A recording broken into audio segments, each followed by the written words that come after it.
What's up, guys? Spenny. There's an old adage that goes something like this. Democrats will lock up Republicans for no crimes. They'll put them away forever. Think grandmothers on January 6th. And Republicans will never put a Democrat in jail, even if there is a mountain of guilty, bloody evidence sitting right in front of them on fire. I guess until today. Get a load of this. Pam Bondi orders evidence sent to grand jury. Russia collusion hoax. The entire internet is rejoicing. The first step in justice for Russiagate has just been taken. Let's read, ladies and gentlemen. DOJ launching grand jury investigation into Russiagate conspiracy allegations, according to source.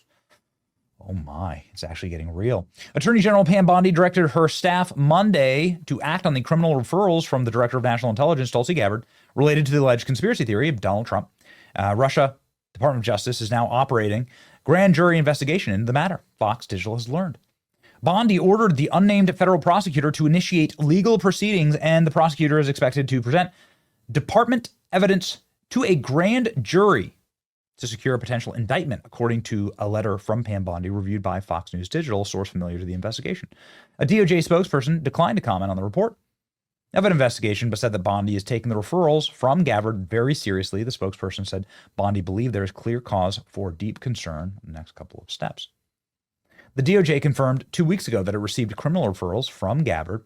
A referral included a memorandum titled Intelligence Community Suppression of Intelligence, showing Russia and criminal actors did not impact the 2016 election. No charges have been brought at this stage of any defendant. A grand jury investigation is needed to secure indictments against potential suspects and then charge them and then bring them to trial.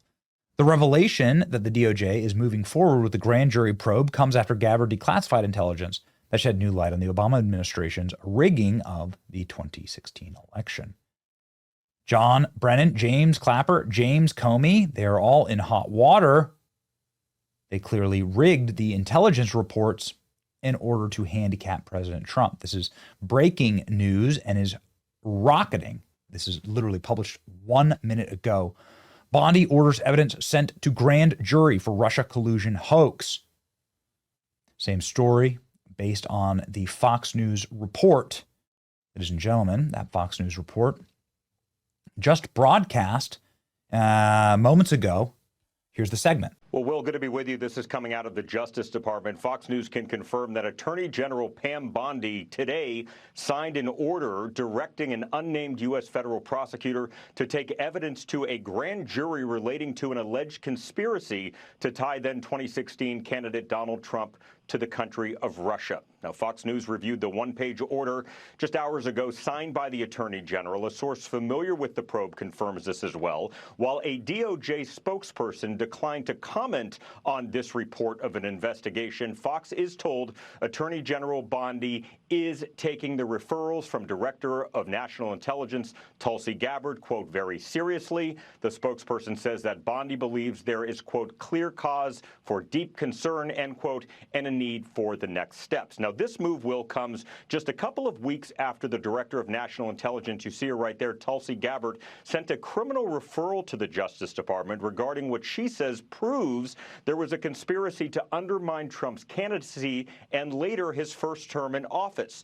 Now, to be clear today, there are no charges that have been filed, no indictments. This is incredibly early in the process. What we have here is taking evidence the Justice Department believes it has to a grand jury to secure an eventual indictment or indictments. We don't know exactly where the grand jury will meet. We don't know who will go before the grand jury, and that's by design, because grand juries determine if there's enough evidence to indict, and grand juries are secretive in the American legal system, so it's normal not to know all of the answers. Again, the DOJ declining on any comment regarding this investigation. But, Will, big news, this was signed by the Attorney General Pam Bondi today to take this evidence of an alleged conspiracy to a grand jury with the hope to get an indictment or multiple indictments. Will? That is big news, David, and congratulations to you. Excellent reporting on being first on this order signed today by Attorney General Pam Bondi. I understand it is a one-page order, which you have been able to review. Fox News has been able to review.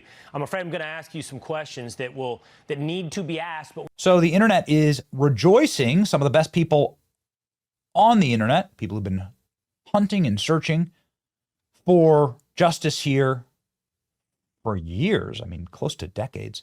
Finally, grand jury action on Russiagate. Let's go, says Shawn Davis.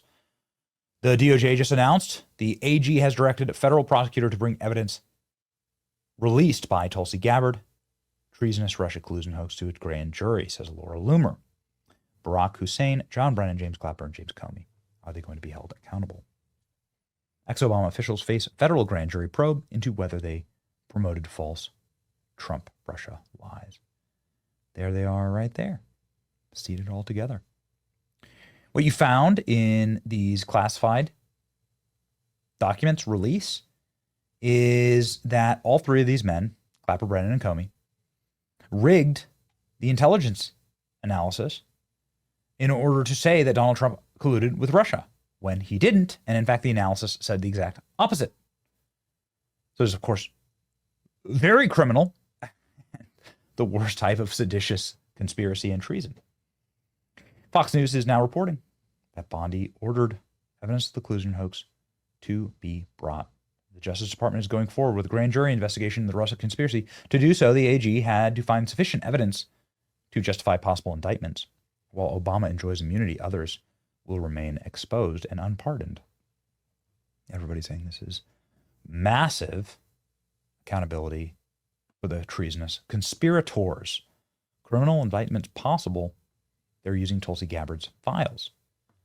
A word of warning on all of this is, of course, that they have to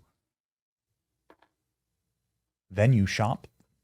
Everybody knows this, but you can't try this in D.C. You have to charge it as a grand criminal conspiracy, and then when any of these guys were in Palm Beach, Florida, and Donald Trump was raided in Mar-a-Lago, bring it there. Bring it in this state. You can't bring it in D.C., but they were obviously smarter than me. They know what they're doing. Obama officials face grand jury probe. It's actually happening. The person who made it happen, Tulsi Gabbard, was on our show. She described what happened and what's going to happen next. And she classified it as treasonous to us.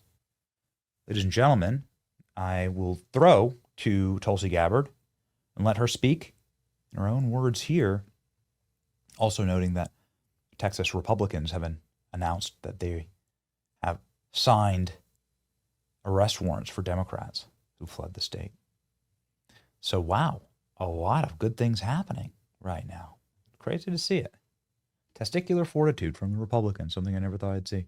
Here's Tulsi Gabbard, ladies and gentlemen, on our show exclusively, popping off. Could you preview what we're going to learn in this Durham Annex? I won't get into the details now. The document is still going through declassification process. It'll speak for itself once it's released to the public. But I think, again, many of the things that you're talking about won't sound like new information. But what documents like this do is actually provide the evidence of what led to the results that we know very commonly as the Steele dossier. Again, something that the FBI knew long before the 2016 election was a discredited document that was created from a political motivation to try to hurt Donald Trump in his candidacy. The fact that this document, the Steele dossier, was knowingly used as a quote unquote source in this January 2017 intelligence assessment that President Obama ordered then his DNI James Clapper to produce, along with then former CIA Director John Brennan, is astounding from anyone who's looking at this, even from outside the intelligence community. That you would have these people in charge of our national intelligence enterprise knowingly, willingly, and demanding that this Steele dossier be used as a credible source in this intelligence assessment, and then going and shopping around this intelligence assessment to Congress, to the American people, not only as an assessment, but stating, as John Brennan and James Clapper did, that this assessment, they had high confidence. They had high confidence in this assessment. And that's a technical term within the intelligence community. It's as close of a categorization of assessment that you could say with near certainty. Things are never certain until they are very real and have actually happened. So within the intelligence community, it's the highest bar that is very difficult to reach for any intelligence professional to make an assessment with high confidence. The CIA and the FBI singularly were the only two intelligence community elements that said that January 2017 assessment, the one Obama ordered, that was knowingly filled with falsehoods. Brennan and Clapper shared that document and its assessment with high confidence. When we talk about accountability, these are the things that we are talking about. There were no accidents here.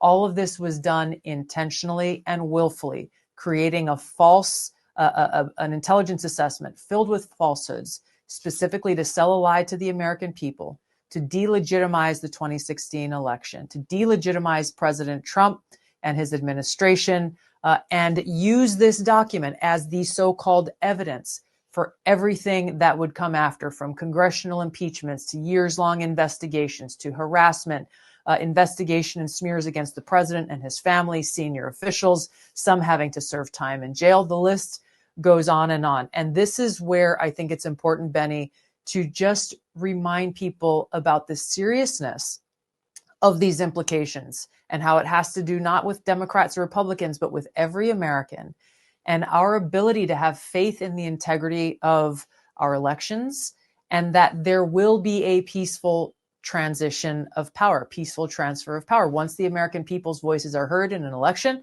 as they were in 2016 with President Trump, President Obama should have said, the people have spoken, we will prepare for this transition. That didn't happen in 2016. Instead, they were unhappy that President Trump got elected and began this process of creating a manufactured intelligence assessment filled with falsehoods, specifically to undermine and legitimize President Trump's presidency.